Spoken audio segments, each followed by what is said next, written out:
The day I moved into my long-awaited new home, I became homeless. My husband chose to be with his terminally ill ex-girlfriend, and now she looks at me with a triumphant smile. Moreover, my in-laws are welcoming his new wife without even scolding my husband. To top it all off, they have the audacity to demand custody of my beloved daughter. Will I, under siege, be able to overcome this hardship? I lost my home on the very day I moved into my new house. 6 months later, I was still troubled by calls from my ex-husband. The excitement of a new home is unparalleled. While production homes are great, custom homes have their charm too. Everything looks so pristine and dreamlike, especially on moving day. Did the house explode or something? If that's true, it would be like going from heaven to hell all at once. Let me explain in more detail. That would make me happy too. By the way, the house didn't explode. I'm an office worker in my 30s, and my family consists of my husband of 5 years, Anthony, and a 2-year-old daughter. After taking a year of maternity leave, I returned to work. Despite feeling guilty about leaving my daughter, I wanted to save for her education and build a new home. With both of us working, our savings were growing, and just as we started talking about finding land, my husband said something one day. It seems my dad is going to help with the down payment for the house. Well, there's just one condition. It has to be built in the same neighborhood as my parents' house. What do you think? That's what my husband said, but I disliked my in-laws. And they didn't like me either. They're old-fashioned people. When I mentioned I would continue working after marriage, they openly disapproved. Being a homemaker is fine, isn't it? I enjoy working, and most people around us are dual-income households. Anthony respects my views, and we support each other. We're determined to make it work. I said this when we first got married, but my in-laws continued to look displeased until the end. Things are different now compared to the past. Prices have changed, and it's important to work while you can. My husband shared the same views, so I felt reassured to continue working. When my in-laws found out our 1-year-old daughter would be in daycare, they said, "Putting such a small child in daycare, isn't that pitiful?" "You don't need to bother putting her in such a place. I can take care of her myself." I chuckled awkwardly when she said that, but whenever my in-laws got too pushy, my husband would step in. That's what worries me more. It's definitely more reassuring to leave it to the professionals. My husband always intervened and helped out in those times. During this time, I still believed my husband had empathy. Fortunately, my in-laws adored our daughter, so I thought our relationship with them wasn't too bad. While my in-laws often nagged and criticized, they loved our daughter, so it was bearable. Besides, I knew my husband would protect us if anything happened. Thinking this way, I agreed to my husband's proposal and decided to build our new home in the same neighborhood as his parents. However, something unusual happened to my husband. Ever since he attended his high school reunion, his mind seemed elsewhere. He started becoming more absent-minded. Life is so fleeting. Seeing my husband lost in thought like that made me worried. Amidst this, our new home was finally completed. On weekends, amidst the rush of moving preparations, we safely completed our move. A sparkling new kitchen, a spacious living room, a child's room for our daughter. My heart danced with joy at it all. "We came to celebrate your new home. Oh, what a lovely house. New homes are truly wonderful." Maybe it wouldn't be bad for us to live here in our retirement. I chuckled awkwardly at my in-laws' excitement. Just then, the doorbell rang. Looking at the monitor, there was a woman standing there, looking at Anthony. Must be a neighbor? She introduced herself when she came by earlier. She seemed quite friendly.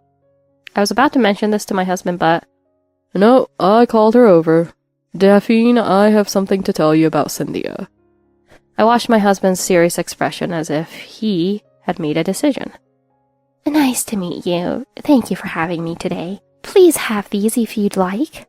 Ignoring me as I tried to accept the gift, she smiled and handed the gift to my mother-in-law. Shouldn't she hand it to me, the wife? But before any embarrassment could register, my husband made an outrageous statement. "This is Cynthia, my high school classmate. We're dating now." Huh? My mind couldn't keep up with my husband's cryptic announcement. Dating now? My in-laws seemed equally surprised, mouths hanging open. "Cynthia has a tumor and doesn't have long. When I heard about it at the reunion, I couldn't ignore it. I want to support her for the rest of her life. So Daphne, please, divorce me." How can you say that so suddenly? What about our daughter? Isn't this such a betrayal? I raised my voice in anger. Please, don't blame Anthony alone, Daphne. I'm at fault too.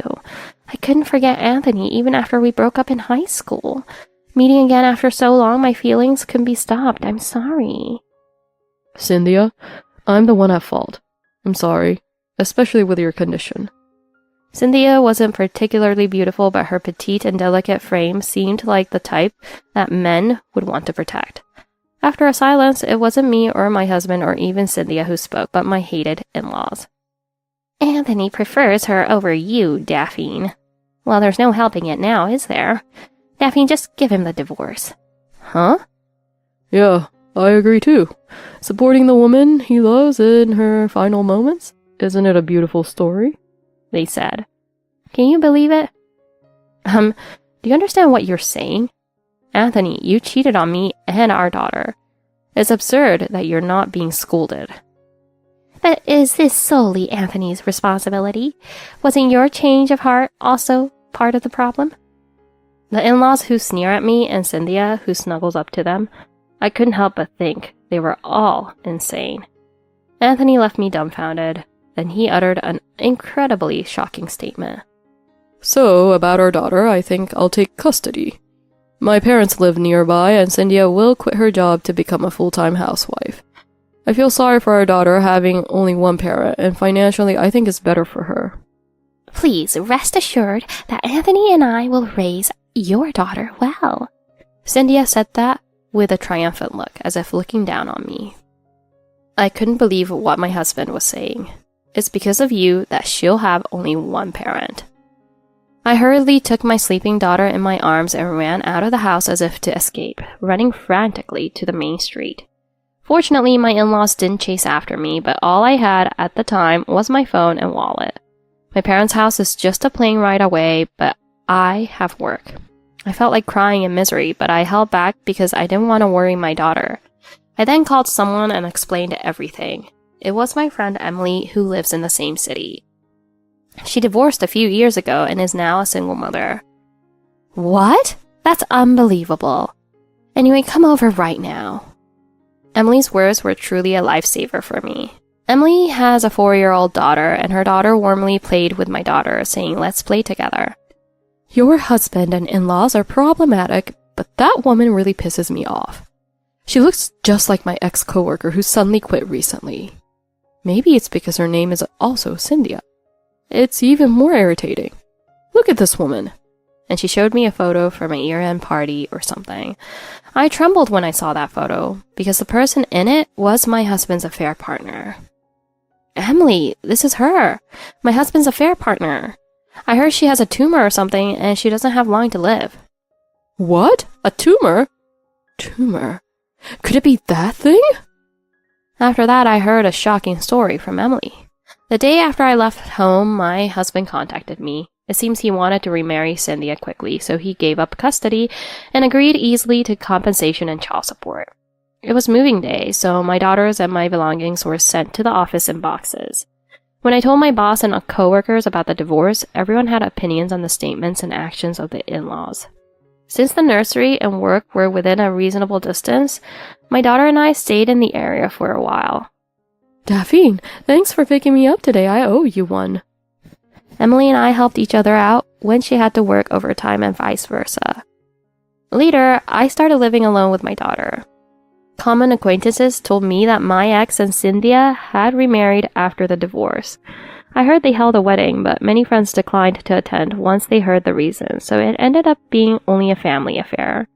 6 months after the divorce, my husband called, but I avoided talking to him as I didn't want to hear his voice.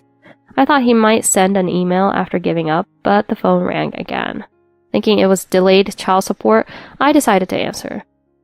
Daphne, I'm glad you finally picked up.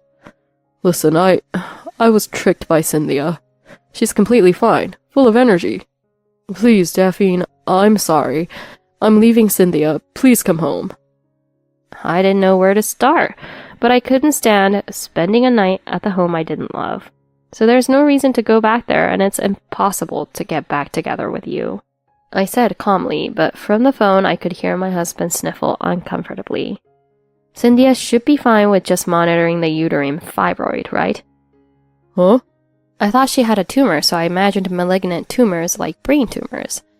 I have uterine fibroids too. They're small and asymptomatic though. If the symptoms worsen, it seems treatment may be necessary, but I hear that many people are just under observation. It seems my husband and in-laws managed to deflect the topic even when they heard the diagnosis. This is what I heard from Emily and later found out. Cynthia was diagnosed with a small uterine fibroid during a routine checkup. At this stage, the doctor said no treatment was needed. Despite that, Cynthia, perhaps wanting attention at the reunion, exaggerated and claimed she had an incurable disease. Furthermore, upon learning my husband was building a new home, it seems Cynthia wanted to take over the role of wife. Such thoughts are frightening, and I truly think my husband is a real fool for firmly believing the lie. Cynthia must have been quite grateful for my in-laws' supportive comments, and incredibly, Cynthia said, "My ex-boyfriend believed I had an incurable disease, and that's how we started dating again. He divorced his wife to be with me. He said I could quit my job because my health must be tough, and on top of that, he's building us a new home. What a jackpot." It seems she was bragging about it at work. Of course, colleagues, including Emily, were taken aback. She looks healthy and fine, and there's no sign she's been to the hospital, so I confronted her. Then she flipped out and said, "You just believed it without even checking properly. I didn't do anything wrong." And apparently after, Cynthia stormed out of the house. "If you had known, Daphne, you should have told me. If you had, I wouldn't have divorced you. It's hard enough to pay the mortgage on the house on my own. I don't know why I'm being blamed for Cynthia. It's hard." Hey, what do you mean you wouldn't have divorced me? Why are you acting like you did the divorcing? Don't get it twisted, I'm the one who initiated the divorce. I divorced to get away from your fantasy-filled mind and your crazy parents. My husband seemed completely overwhelmed by my forceful tone and fell silent. As I was about to hang up the phone, "Please, Daphne, come back. We were just deceived by that woman." I heard a feeble voice from my mother-in-law, who usually only nagged me. It seems she had been listening to our call beside my husband, and as I remained silent, feeling uncomfortable, my father-in-law spoke up. "Why not say something? Taking care of a child alone is tough, right, Daphne? Instead of being stubborn, come back." My father-in-law's voice seemed exasperated. "So you're here too?" Of course, my husband is a scumbag, but my in-laws are quite the pieces of work too. That's right, children really do learn from their parents, as they say. No way, you've gotta be kidding. After the divorce, raising my child has become easier. I think because I no longer have to deal with this unreasonable family. "What's with that attitude?" My father-in-law shouted at me. "That's the part of you I dislike. Can't you show respect to your elders?" Where exactly should I show respect to people who have aged but haven't matured at all? But I have to admit, there's one thing I find impressive about you, Mom. I wouldn't be able to condone my husband's cheating. Huh? "Hey, you! What are you saying?" I could hear my father-in-law's voice, which had been completely condescending towards me until just now, sounding quite flustered, but I ignored it because I didn't care. Actually, shortly after my divorce, I encountered a certain scene. A couple walked affectionately arm in arm in front of me. The man was clearly my father-in-law. Well, he can't blame his son, can he? He's cheating too. But remember what you told me, Mom? If you fall in love, there's nothing you can do about it. So I guess it's inevitable, right? "What? But why?" Shocked, she was visibly shaken. "Daphne, please forgive us. We'll do anything." In the background, I could hear my mother-in-law shouting at my father-in-law while my husband's voice remained lifeless. Please forgive us. Your wife lied about being sick and ran away when it was exposed, right? What does that have to do with me? It doesn't concern me at all. But if Cynthia hadn't lied, we could still be living the way we used to. Do you realize that by cheating, you didn't just betray me, but also our daughter? Her illness was a lie, so now, let's get back together? What a fairy tale. What? No way. We've already divided the assets and I got my compensation. It ended for me half a year ago. It's a memory I don't even want to recall. So stop contacting me over trivial matters. With that, I coldly hung up the phone. I could hear my husband sobbing and my in-laws argued heatedly, but they were just strangers to me now, so I didn't care. Besides, I was busy with other things. I heard that Cynthia had returned to her parents' home. I sent a certified letter to her parents' house, which I had looked up in advance. A few days later, an enraged Cynthia called me. It's over. How dare you demand compensation now? What do you mean, how dare I? You destroyed someone's family and thought you wouldn't have to pay compensation. I'm just asking for what I'm entitled to now that I'm ready. Is there a problem? But you already divorced Anthony. You think I can't claim compensation just because we're divorced?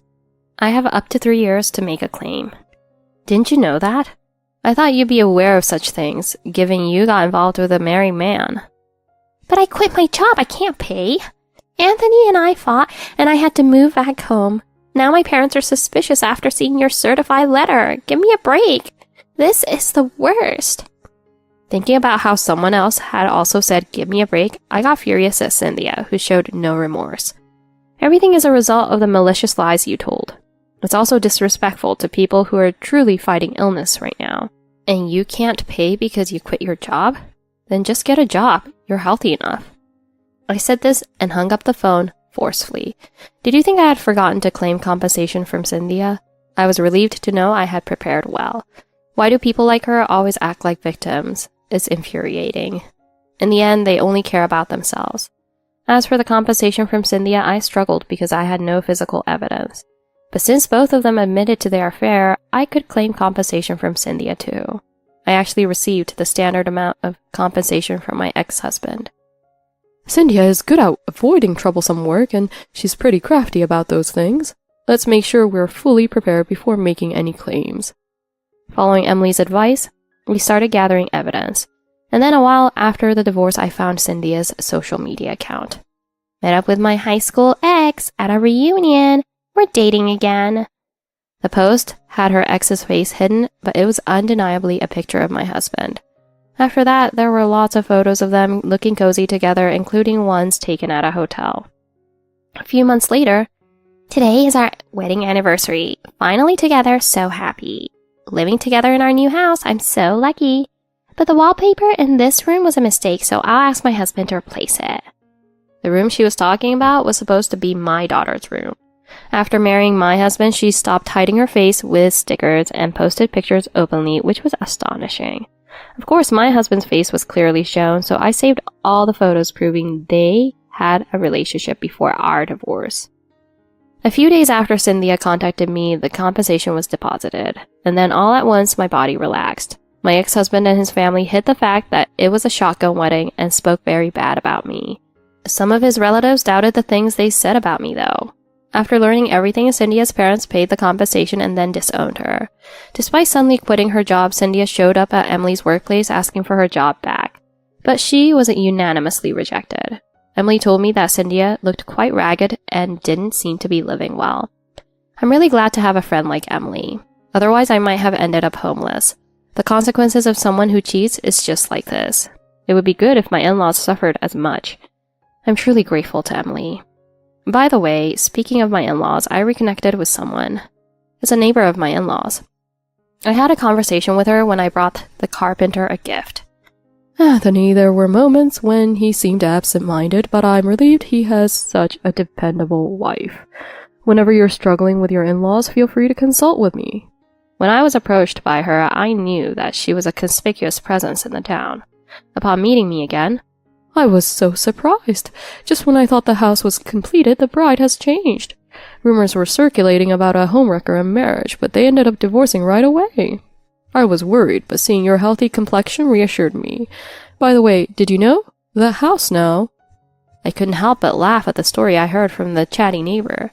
Apparently, they're trying to sell the newly built house, while my ex-husband still lives there.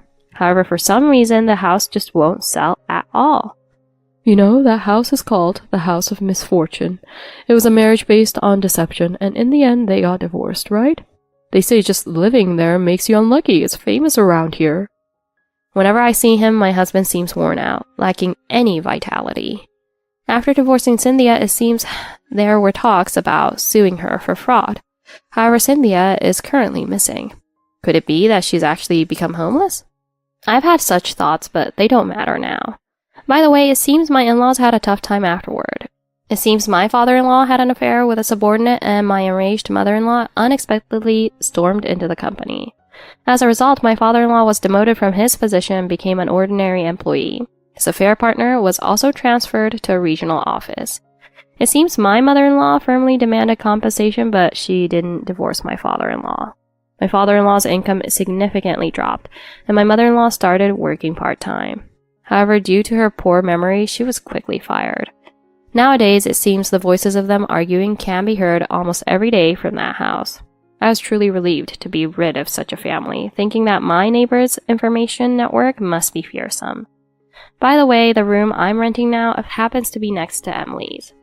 Our children also transferred to the same nursery, and as single mothers, we're supporting each other. When I was devastated after my ex-husband cheated on me and we divorced, you, Daphne, were the only one who cried for me. You really saved me. So when you're going through tough times, I'll definitely help you. That's what I thought. Emily, who gave me those words, will always be my cherished best friend from now on. That's the end of my story. Thank you so much for listening this far. You fought against an unbelievable monster. A best friend whose room is next to yours is much more reliable than in-laws or anyone else. I'm rooting for you. Daphne dreams of owning her own home. But secretly, her husband had betrayed her all along. Moreover, his parents blamed Daphne instead of her husband, saying unfair things. Yet she didn't give up, supported by her best friend and beloved daughter. Whoever cheats is responsible, no matter the excuse. Making excuses or blaming others is shallow and misguided. People should realize that.